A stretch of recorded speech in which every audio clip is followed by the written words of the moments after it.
Welcome to the Show Me the Way podcast. I am your host, Andrea Miller, and I'm so excited to bring this show to you. Show Me the Way is a podcast dedicated to exploring the journeys of those who have faced adversity and found themselves on unexpected paths. We will have meaningful, thoughtful conversations about challenges we have faced and how we discovered and forged new direction. Prepare to be inspired and to uncover your own strength as you listen to relatable and motivating stories. Life has a way of twisting and turning, and we often need a fresh perspective to understand how to navigate. Let's show each other the way.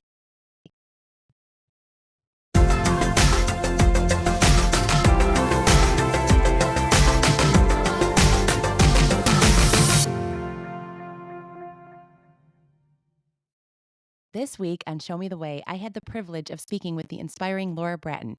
We first connected through a podcasting community, and after just one uplifting conversation, I knew her story needed to be shared with all of you. In her adolescent years, Laura faced a life-changing health challenge that forced her to reimagine her future, an experience that deeply resonated with me, especially as a special needs mom. Her journey of adapting to a new normal is one marked by grit, gratitude, and an unwavering spirit. Today, Laura is a sought-after speaker and the author of Harnessing Courage, a powerful book that speaks to overcoming adversity with strength and purpose. You can find her book on Amazon or visit her website at laurabratton.com. If Laura's story moved you as much as it did me, please take a moment to rate and review the Show Me the Way podcast. Your support means the world and helps me reach more listeners who need to hear these powerful stories. Thanks for being here. I'm so grateful for this community. Welcome back to the Show Me the Way podcast. I'm so excited to welcome a new connection of mine, Laura Bratton. Laura has definitely dealt with adversity and challenges in her life, but she has such a positive outlook and she has a beautiful personality. And I'm so thrilled to welcome her and to have her share her story with you. She and I had a call together and immediately clicked. We had a great conversation, and I just knew she would definitely teach us all something. Laura is a speaker and a motivator. She can help us all better understand how to deal with the need to pivot in our lives. And I know it will bring us a great perspective. So please join me in welcoming Laura to the show. Welcome, Laura. Thank you. I'm super excited. Good. That's great. So, usually I allow my guests to also give a little intro. So, I said a few things about her, but like I said, we just met. So, I will let Laura share a few things about her, where she's from, that kind of thing.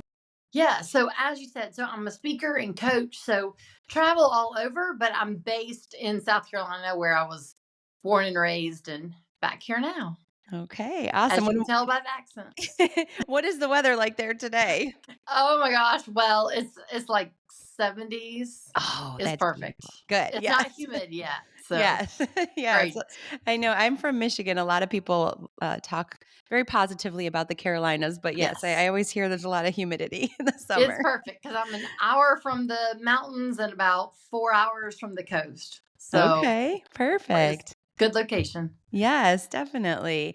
Well, I shared a little with Laura when we were on the phone about the reason behind this podcast, and it's called Show Me the Way because a lot of us do deal with adversity or challenges or times in our life where we needed to pivot. And it's like, where are we going now? And I always want our guests to kind of share the perspective that they've learned. We've had people talk about medical diagnoses with them and their children. We've had people talk about changing jobs. We've talked about people moving to different locations, all kinds of different stories. But definitely just love to hear how people deal with changes and what becomes of that and what their life looked like after and that kind of thing. Some people have direct stories. Some people just talk about life in general. When Laura and I connected, she definitely has a specific time in her life where life looked different than she expected. And I just know that we're going to learn from her how she's dealt with it.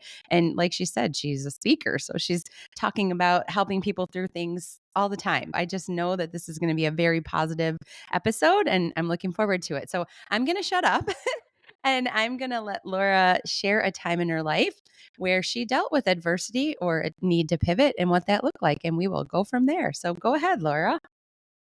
So for me, there was one big moment that was that pivotal life looked this way. And then all of a sudden it changed to a way I was not expecting at all. So at the age of 9, I was diagnosed with a rare eye disease. But at that time, I had not experienced much vision loss, even though I was diagnosed and knew that it would come sometime. Still, the gift of a 9-year-old was that I still had most of my vision. So that's what I assumed life would always be like. fast forward to that pivotal moment was in middle school. So in middle school, teenage girl, assuming I'm going to be a quote normal teenage girl. And it was in geography class one day, and the teacher just typically said, as he always did, start copying down the notes on the board. So I pulled out my notebook, grabbed my pen, and just looked up at the board, without, like I'd always done, without even thinking about it. And all I could see were these black, like blobs. They weren't defined letters or defined shapes. It was just almost like shadows. It was just very random shapes. So I looked back at the board, or looked back down at my book, looked back up at the board a second time, and still that was all I could see. So I looked to my left, I looked to my right, I looked in front of me, and everyone around me, all the other students were just busy copying down the notes. So my first thought was, oh, they must just be writing down words that they know we're studying in geography class, because there's no way they're actually copying down the notes. So I just said to my neighbor sitting beside me, how are you copying down the notes? Are you just writing down words? There's nothing to write down. And her response was that pivotal moment. She leaned back over and she said, Laura, the print is completely normal. What do you mean? There's nothing different about the print than it's always been. So I literally just sat back in my chair and realized that diagnosis that I had received as a 9-year-old was starting to take effect. I was starting to lose a significant amount of sight. And it was real, and it was happening. So that was a major moment where, again, life was going one way and then drastically changed to an extreme other way. And that was the first time you had noticed these black blobs. Yes, that extreme. Up Okay. until now, it was just if something was large print or I held the book close to my face, I was completely fine. So that was like the first moment that large print or being close to an object wasn't good enough. Didn't make the print clear. Okay. Wow. And so then was this like an immediate tell the teacher, get my parents, or what kind of what 100%. kind of thing? Yes. Okay. Because Okay. then everything had to change. Not Mhm. being able to open my locker, not being able to read my textbooks, having everyone either read things to me or then it was audiobooks. So yeah, every part of life had to be adapted from that point forward. Wow. So when you got that original diagnosis, was there a time frame on it where they thought things would start happening like that, or had they just said one day you won't be able to see the same? Yeah, it's an incredibly rare retinal disease, and it started to happen in me as a perfectly otherwise healthy 9-year-old. So they couldn't predict.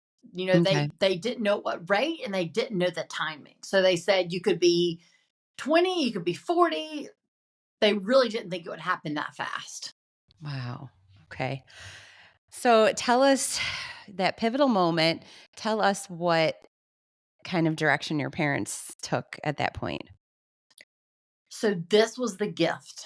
The direction they took was, we don't know about blindness, but we'll research, we'll do the resource, find the resources that we need, but most importantly, we'll take it day by day by day. So where I was incredibly overwhelmed and fearful of the present and the future, they were that solid foundation, just saying, okay, we're going to take this moment by moment. This is new and uncertain and fearful for all of us, but we'll figure it out day by day. That was one gift that they gave me. And the other major gift that they instantly did was continuing to treat me exactly the same as their daughter. So, having one older brother, they didn't start treating him one way and me the other way. They held those expectations exactly the same, just making accommodations. I love that. It's so admirable. And the first time that you and I talked on the phone, we really related because that was a big Yes. thing that my husband and I try to do with my son, who you all know Yes. has muscular dystrophy. And it makes a big difference. It's really hard, especially as a Yes. young kid. You don't want to be Yes. different. Different, right? Hmm. A major kind of, again, a pivotal moment in a very good way when I was starting to think, oh, maybe I could just use the blindness light to get away with things.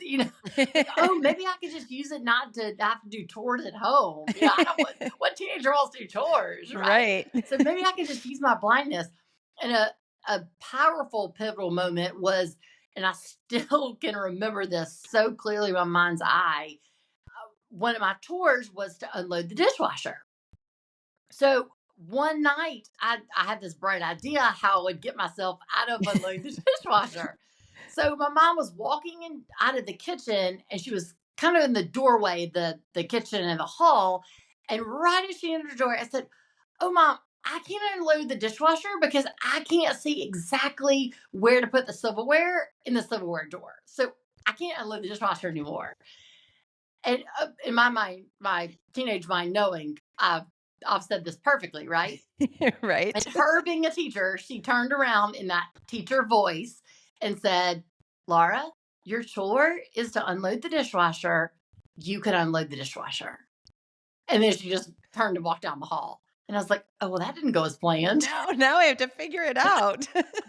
So, of course, in that moment, as a teenager, I'm like, she's so mean. That's horrible.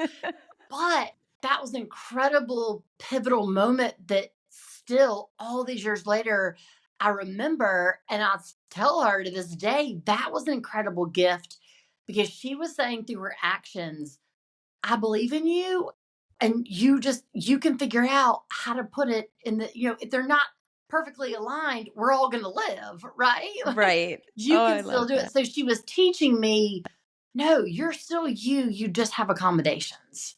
Oh, I absolutely love that, and you're making me laugh because my son is 15. He'll say, "You act like I can't do anything, and you never let me do things." And then when I say, "Hey, I need you to take care of the garbage or clean up your room or do something," he'll say, "I can't do that. I'm I in a wheelchair." That is 100% me. That's Yes, 100% right. me. I use it like to get out of stuff. Yeah.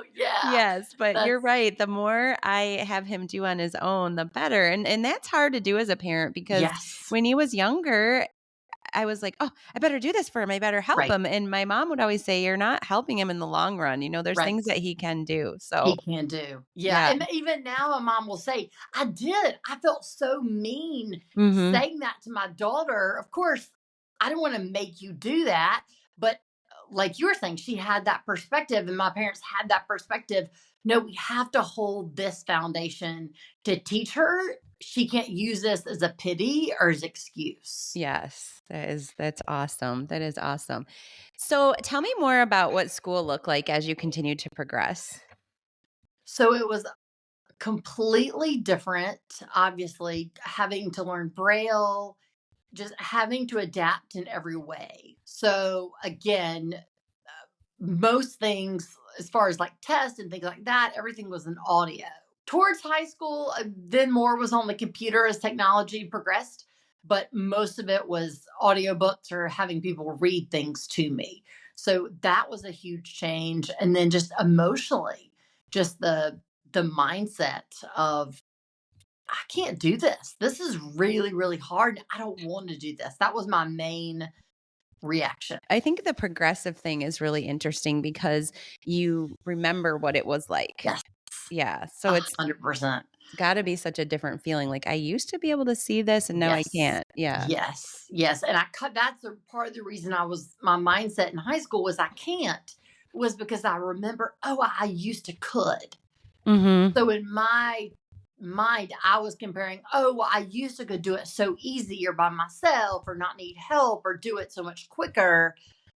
It was just too hard to have to figure out a new way to do it. Mhm. Mhm. But I appreciate that too because I do like to say I don't love the word normal, but a new Right now. normal. Like, I here's a know. different path and I am Yes. just going to figure it out because Yes. life is short. So, what are some things that made you kind of shift your mindset?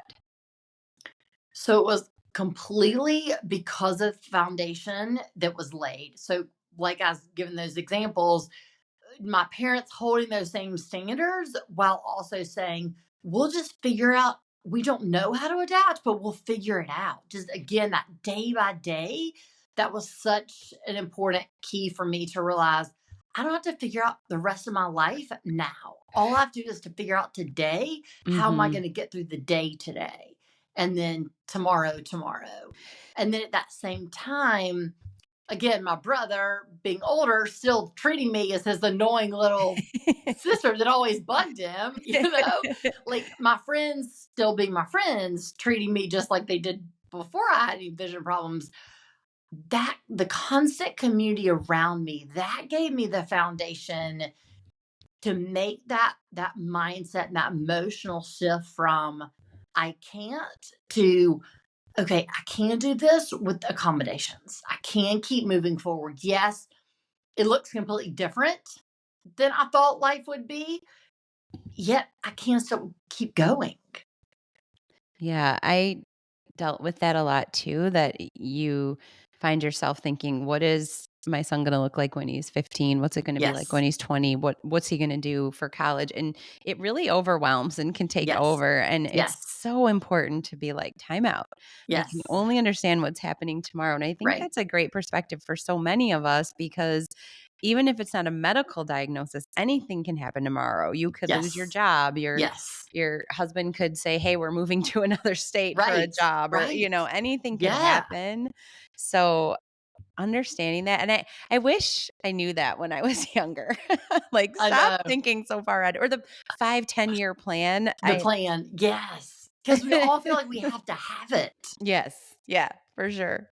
And I don't. Like, I'm going on a Yes. trip with some friends in the summer, and I can't think about it because it's 3 months away. Like, I Right. can't concentrate. I booked it, but that's it. I'm not That's gonna, like, all. It's think not. about the details. It's yeah. It's like it's for what we learned as a family. What I still live by even today is it's not a 5 or 10 year plan. It's a 5 or 10 minute plan. Yes.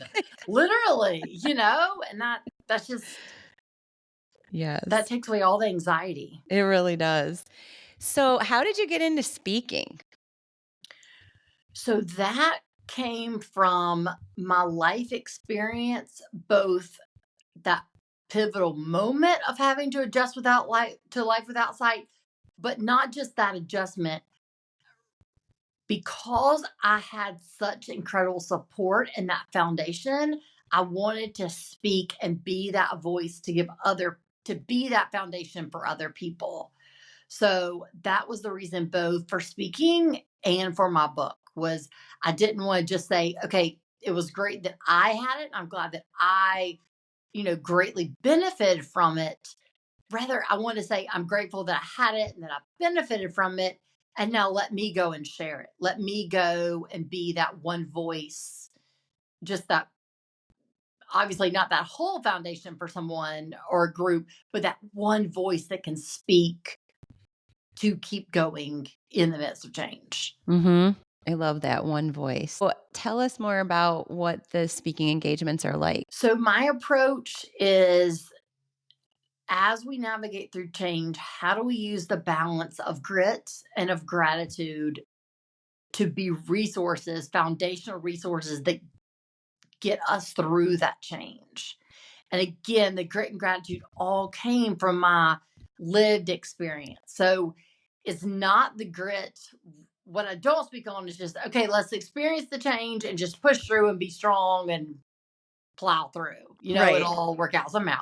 But the grit of what we've been talking about, that day to day, moment to moment. Today, I will figure out a way to move forward. Today, I will choose to trust in myself. Today, I will choose to listen to that support that's around me. So, being able to speak to that from my own experience, but then also apply it to the specific group that I'm speaking to, whatever industry and challenges they are facing, be able to give examples of how they can use grit. And then balanced with that is the gratitude. That's a great perspective. I love that. Yeah, what does gratitude look like for you? Like when you talk to groups of people, how do you tell them to express gratitude? So it is not being grateful for the challenge. It's being grateful for what supports you as you navigate and move forward from the challenge. And the way that that perspective all started, I never just woke up one day. I was like, oh, I'm so happy to be blind. I'm so grateful. This is Right. wonderful. Like that never happened. If it did, I'd be No. worried about myself. The way the gratitude began to be a lifestyle for me and a mindset and a perspective was a conversation that I had with a mentor. I don't remember why we were talking or specifically the topic. I just remember at one point in the conversation, she said, Laura, I want you to start writing down 3 things every day that you're grateful for. Think back over your day. What people, situations, what are you grateful for? And my initial reaction was, I didn't say it out loud, but I just thought in my head, that's just not good advice. Like, here I am, I'm extremely depressed. I live in a constant state of panic attack. I've just lost most of my vision. I have nothing to be grateful for. That is, you don't need to be a mentor because that's just not good advice. So, out of my stubbornness, I said, okay, I'm going to prove her wrong. I'm going to be her mentor and teach her what not to do. So, I started to think about things I was grateful for. And what I slowly realized was what she was teaching me. Again, she was not teaching me wake up and be grateful that you're blind. She was teaching me wake up and be grateful for the guide dog that helps you navigate the world. Be grateful for the brother who just continued to treat you like an annoying little sister. Be grateful for the friends that still just treated you as their friend. They were friends because of you, not because you had sight or didn't have sight.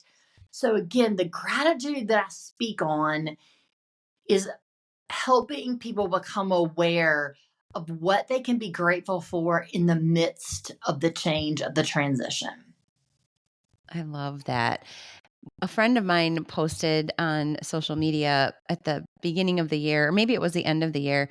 She said that she and her fiance came up with a practice every week. They would write in a little journal what they were grateful for the week. I started it in a journal, but they took the sheets of paper, folded them up, and then at the end of the year or the start of the new year, they read them all. And it was Oh, really cool to go back and do that. So oh I wow. started doing that and I wanted my whole family to do it, but actually my younger son, the one in the wheelchair, he's the one that is doing it with me. And so it'll be fun to look back.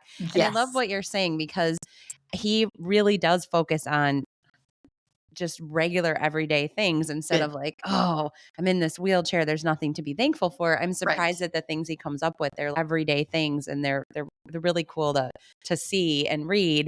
And it'll be neat Yeah. to do at the end of the year to go Oh, back. to look back, reflect Yeah. back on the whole year because you forget so much, Right. I know. And right? it could just be By something the silly, next but January, you forgot what happened in March. right. Or like we said, 5 to 10 minute plan. I forgot what Yes, happened earlier exactly, this morning. So exactly.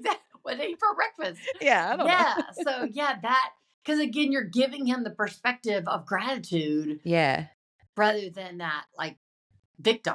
Right. Right. Yeah. And it's hard to not be like that. So just Yes. like you were saying, it's not like you have perfect days and you're like, yay, I'm happy I'm blind. Right. So I'm Right. not saying that Right. he's like that. But yeah, just understanding that there are other things to be grateful for. So I Yes. love that. Yes. So getting back to the diagnosis, because I'm just really curious, and I know my listeners, they'll enjoy the learning of all of this.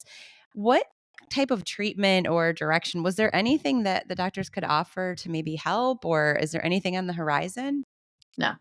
It's very rare. So Yes, yeah.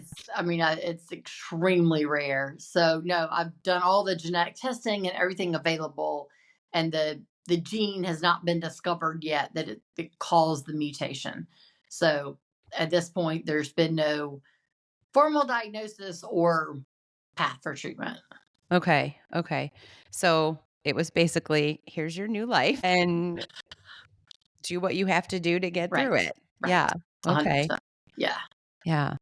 Wow. Okay. And I know we talked about this when we were on the phone, but I'm just kind of curious. So I loved when you talked about your community. I know that you have family and you were saying you have a boyfriend. So these people help you get to places you need to get to or to handle errands, that kind of thing. Yes. Okay. Yes. That Absolutely. that is wonderful. I think I've heard a lot of our guests come on here and talk about how important the community is. Yes. So yeah, That's tell us a a little bit game more about changer. that. So for me, a big mindset shift that and perspective that I had to make was learning and having the awareness and the courage to lean and depend on my community and understand that that's just part of being human because I view that as a weakness. If Having to I ask for need help. Yeah, if I Yeah. need to Mhm. ask for help and depend on my family, my friends, neighbors, that's a weakness. Mhm. That's like that's less than. But I had to realize advocating for my needs and saying, "Hey, I need this," is a source of strength and empowerment because I'm able to clearly communicate my needs, not in a enabling codependent way, but in a healthy, this is what I need. Can you help me with it? So that was a major shift that I had to make, that depending on my community is not like, oh gosh, I should not be doing this or it's a bad thing. Rather, it was just we all have to do it in different ways. And don't you feel like people want to help? Yes, 100%. 100%. And that's sort of the what helped me make that shift when I would say like, "Oh gosh, I'm sorry, but I need to ask you." You know, it's like I would apologize before I would ask, and then Mhm. I'd ask and then apologize 12 times. You know, Right. and what you said was always true. They were always like, "That's not a you're not a burden. That's not a bother. That's not a like a issue. I'm not going out of my way to help you. It's just your family, your friend. You help me, I help you. This is just Mhm. a you know, we all give and support each other." Mhm. So yes, absolutely. I love that, and you just made me think of I was listening to the Mel Robbins podcast yesterday, and she had a guest, Jay Shetty, and he was talking a lot about that. Like when we give to others, we don't necessarily expect that exact give Right, back to us. We just right, do it because we right, wanna do it for that person, and, right, sometimes people will just take what you're giving and not give you anything right, back, and right. there's something to be said about that, but a Yeah, lot of times it's like, "Well, I'm gonna help you with this because I know in the future you're part of right, my family, you're part of my community. If I need something, you'll be there for me." right, 100%. And that's completely true. That has been the situation, you Yeah. know? So yeah, and that's again that mindset that I had to become comfortable enough in my own skin and confident enough in myself to know it is that reciprocal relationship. It's just not me being a burden on Mhm. them as again like an enabling Yes. weakness. Yeah, and it's very interesting that the 2 of us connected because I think we're very similar, and Yes. as I'm listening to you talk, I'm like, "Yeah, I'm the same." It was really Yes. hard at the beginning with my son's diagnosis, again, different diagnosis, but similar perspective in that I'm like, "We're good, we don't need help, like, we're Right. Right. fine," and there's other families that need more, and it's like Need more. Yes. yeah, and there's people 100%. around us that are like, "No, we wanna help you, and more importantly, we wanna help your son. What can Right. we do for him?" And Right. and it's Right. still hard because you still feel Yes. like, "Oh, but I'm not doing anything for you," or whatever, Right. but Right. it's definitely a strength, and also when you talked about being an advocate for yourself, we've talked about that a lot on this podcast as well, but it's actually part of my son's school IEP, be an Good. advocate for yourself, Advocate. Yeah. so, yeah, You being able to have to ask for be. help. And that takes a lot of courage. It That really takes a does. lot of self-trust and just that confidence in who we are, just accepting the disability. Right. Yeah, and understanding that you're not gonna be able to succeed if you don't rely on Right. other people. Right. Yeah, Completely. Yes, yes, yes. yeah. So you mentioned a book. Tell us more about that. So the book, just like the speaking, directly came from my lived experience and reflecting back on realizing I have had a lot of support. Yes, this has been hard and traumatic, and I wouldn't wish it on anyone. And yes, I wish it would come back tomorrow. And I've received an incredible gift in the support. So I want to give that support forward. I want to give that support to other people going through not necessarily blindness, but just blindness or any type of change, mental, physical, spiritual, whatever it might be, just to offer these resources. So I tell my story through the perspective of the same grit and gratitude. So my goal, the hope, the passion for the book is that it's a source of empowerment that people can read and say, yes, I too am going through major change, and here are two resources I can use that I can depend on. Great. And what is it called? Grit and gratitude? Or So it's Harnessing Courage. That's the subtitle. Yeah. So the title I was very specific in the reason I named it. So Harnessing Courage both means physically and emotionally. So the the strap, the harness that goes around the dog, and then I hold the handle of the harness. That is what I hold, and the guide dog and I, physically walk and move forward. So I named it Harnessing Courage because I've had two dogs, but the first dog gave me that courage because I was still going through the vision loss to move forward, to have that confidence to physically navigate the world safely on my own, independently. So that was one reason, just to honor her, that I named it Harnessing Courage. And then the other reason was just the emotional mindset piece of it. I had to harness a lot of courage to move forward and not just be in that victim pity, life's over mentality. wow. And is that available? Can people purchase that book now? Yes. So Okay. it's on Amazon and then on my website as well. Awesome. Well, cool. I'm definitely going to share all of that in the show notes. Do you feel like the book is something that everybody could benefit from, not just those that have gone through what you've gone through? Absolutely. And that's why Okay. I wrote it very deliberately from the perspective of this is my experience, but change affects all of us in Yeah. different ways, at different times, in different levels. Mhm. Big changes, small changes, changes that are short, changes that are ongoing, all different levels. So yes, the human experience of fear, anxiety, all the emotions, good and bad, are the same, even though our situations are completely different. Mhm. So yeah, I would. That was definitely my goal, to write in a way that people could apply regardless of the change. That's great. And thinking about asking people for help, what did that look like when you were getting ready to do this project? What kind of help did you get to put this book together? So again, as I was writing it and remembering stories, it was incredibly beneficial to reach out to family or friends and say, "This is how I remember it. Is this how you experienced it?" Mhm. Just almost to get that. This was my perspective. What was your perspective? So I could write from there with their perspective in mind. Yeah, that is So cool. I love that you did that. yeah, that was very, very helpful. And it was very therapeutic for me to write it. It was incredibly healing just to write the story out, to Yeah. get it out.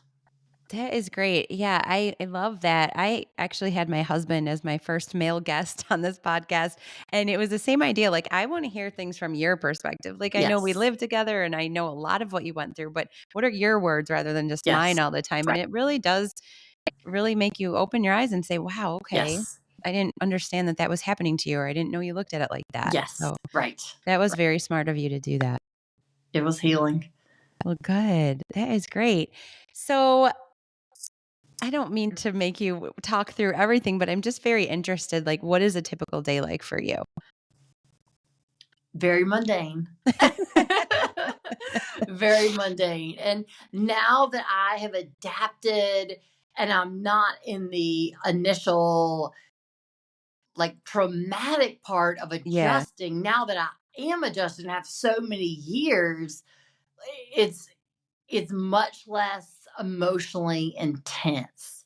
And going back to the gratitude, I'm so grateful for technology.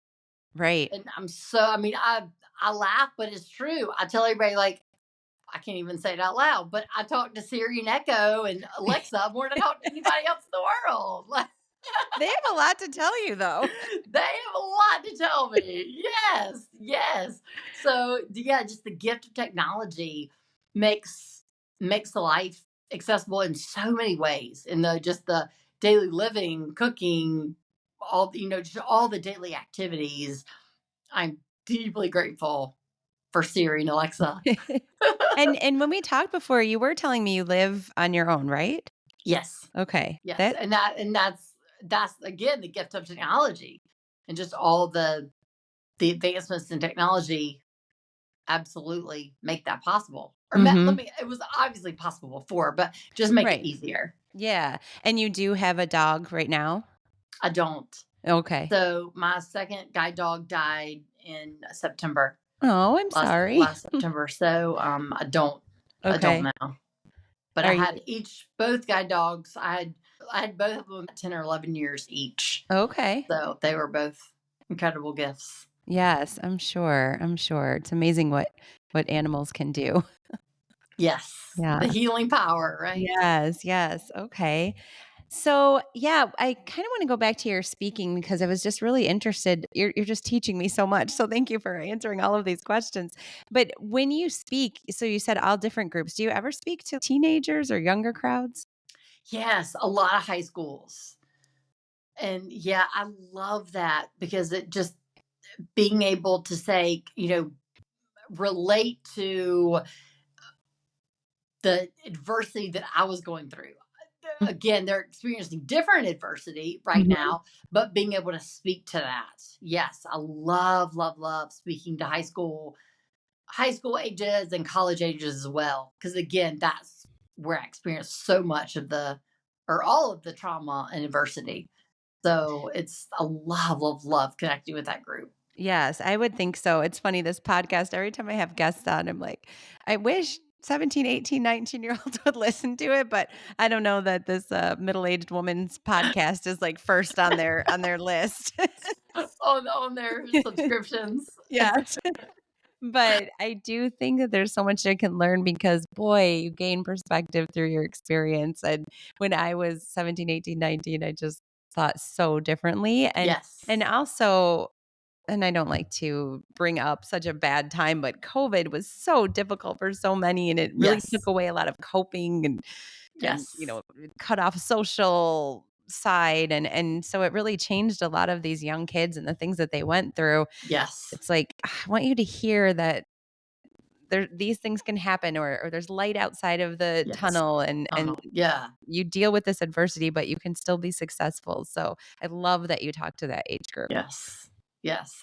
I connect so well. I love their questions, just their, and not just their questions, but their feedback. I'm going Mhm. through this situation. Yeah. How do I deal with it? How do I Mhm. use gratitude in this situation? Right. So yeah, I love that connection. That's awesome. So if you were talking to my son who's in a wheelchair, what are some things that you would tell him as he continues to grow up? The first thing I would tell him is give him permission to grieve. And the reason I say that is another mentor that I had in college. She one day, again, I don't remember why I was in her office or what we were talking about, what the meeting was about, but I just remember her telling me, Laura, you think you grieved in high school and grieving is over. But I just want you to know in this new normal, in your current situation and the way life will be and is unfolded, you will continue to grieve every single day. And that's not a weakness. That doesn't mean that you have not accepted your blindness. That doesn't mean you haven't moved forward. It's just a part of your new lived experience. You are grieving something that you used to could do and now can't do. The reason I say permission, before she said that, I felt bad that I still was grieving Because I did think, oh, then I must not have accepted my vision loss yet. But when I accept it, I won't grieve anymore. So my advice to your son would be, give yourself the permission to grieve, to know that this life is really, really hard. Having to live life the way you have to live is hard. So grieve. And then as you grieve, choose to take it moment by moment. Learn from my experience of being so fearful of the future and trying to have that 5 year, 10 year plan. You don't have to do that. All you have to do is figure out the next hour and the next afternoon or night. So to grieve and also live moment by moment. I really love that advice. I'm going to make him listen to this episode for sure. I was just listening to you and I thought, gosh, I wonder what kind of advice you would give him. So I appreciate you really going that direction. And that is spot on because I've only seen him break down a handful of times. He hasn't really expressed as much as he probably has wanted to. Yeah. And I mean, he's only 15, so Right. we've given him bite-sized chunks of what's going on with him Right. throughout life. But he does know that his friends are doing this and that, and there's things Right. that he cannot do or he has to do in a different way. And sometimes he'll talk to me and he'll let it out, but then there's other times that I'm like, it's okay. And I don't know that we speak about that enough and give him Yeah. permission enough. Permission. Mhm. That is huge, just Mhm. to take that pressure off. Because again, I thought, okay, this grieving is like a something you do and then you move on. And to have that permission that no, it's just an ongoing part of Mhm. life. And for you too, as a mom, as you all as parents, just to grieve, gosh, it makes me sad that he can't do ABC like his Mhm. friends. Mhm. Just to give you all a permission as a family unit that that's Mhm. okay. That is not weakness. That's not doing anything wrong. That's actually incredibly healthy. Because if we don't grieve, that's when my anxiety and depression was the worst. Mhm. Gosh, that is really good advice and something that we don't often think about. And when you say grieve, like you think about it, people that lose loved ones, they never get over it, Right. you know? Right. So it's the same Right. idea. Yeah. Right. Exactly the same idea. It's just a non-death loss. Right. Yes. Yes. Oh, I like that. I'm writing all these notes over here. I'm just so interested. So I really, like I said, I really appreciate you sharing all the details of all of that. The other question I had was, yes, it's very rare. Do you know of anyone else that has a similar condition or have you No. connected with? Okay. No, it's that rare. Wow, Yeah. that is Yeah. insane. But Yeah. I also think it's interesting because we do know people will say that Duchenne muscular dystrophy is a rare disorder, but it's not. When you think of yours being rare, like his, it's a 1 in every 3,500 Okay. boy can be diagnosed with that. So yeah, Okay. muscular dystrophy could be diagnosed, but it's actually very common within muscular dystrophy. It's With it. Gotcha. kind of Okay. how I look at it. And Yeah. so there's a lot of communities and there's a lot of people that we've met over the years. And there's some people that we love being connected with and we're very grateful. Or there's some that we were connected with for a certain season and it was important Yes. at that point, but maybe we're not Yes. Absolutely. I connected understand that. necessarily now. Yes. Yeah, or we don't talk as much as we used to or whatever. And there's nothing wrong Yes. with that. But I've also liked it in a sense because to your point, like you just have some things that you have to work out, but you can still live a life similar to others and you can still Right. interact with people that are different from you. And That are I different. Right. yeah, and I think that's been helpful for him. So he's not constantly living in the world. Right. That But on is the so other healing. hand, it does make you think like it's okay to live in the world a little bit. Do you know what I'm To do trying to both. say? That is Yeah. so healing and so important to live in both worlds Yeah. is incredibly valuable. Yeah. So I do have to remember that from time to time. So you're giving me some good advice. Thank you for Good. the therapy session. Absolutely. So yeah, gosh, I've just really enjoyed hearing all of the details. And like I said at the beginning of this intro, I just love your personality and your outlook and the joy that you exude listening to you talk and your beautiful laugh. And it really is great to talk to you and to hear you. So I'm sure you do great on stages. If you had some more things that you wanted to say to our listeners or some pieces of advice that you haven't already given, because you've certainly given us a lot, what were some other things you might want to say before we close up? To know that in the change, you are still you. And what I mean by that is often when we go through change, our perspective, rightly so, all of our energy is focused on that change and just surviving the day and surviving that transition or that pivotal moment or how our life has changed. So we forget the gifts that we have. We forget the gifts that we are to the world. We forget that our life still has purpose and meaning and value. And most importantly, we forget that we're enough. Yes, the change is incredibly difficult and hard, and we don't want it. And yet, in that, we are still enough. So, that would be the most important advice I could give is that in that change, still know that you're you and you're enough and you matter. That is the perfect thing to say to all of our guests, to everybody. I don't think we hear that enough. And you hear it so often. What's my purpose? What am I supposed to be Right. doing? Am I doing the right thing? Am I making Right. a difference? And that's another reason I really wanted to do this podcast. Show me the way. Often when I pray, I will say, show me the way. What is this Yes. path I'm supposed to be on? So I love that because as humans, we question so much, especially about ourselves. Yes. So it's such an important message and not one that we think about enough. Yes. Yeah. Yes.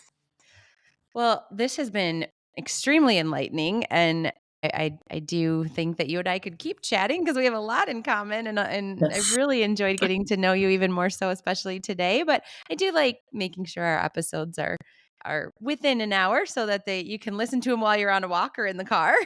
So Yes. yeah, Absolutely. yeah. But thank you so much for sharing. Is there anything else you want to promote or talk about, or do you want to share your website?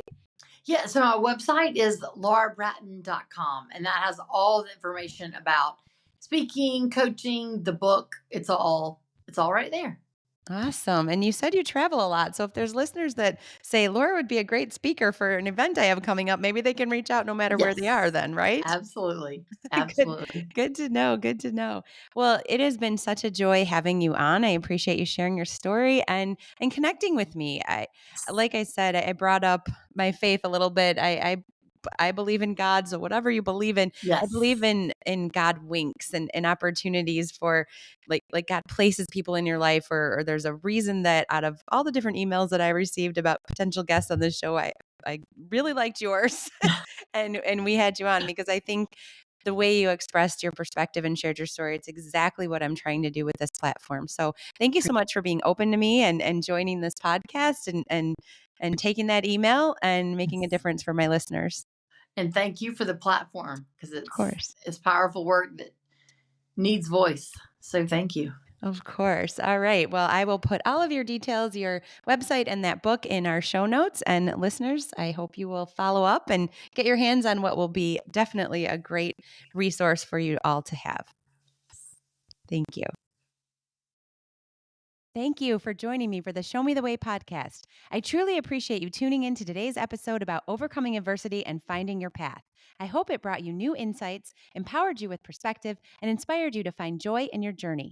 If this episode touched your heart, don't forget to leave a quick review as it will help us reach and motivate more people. Until next time, keep seeking the light and showing the way.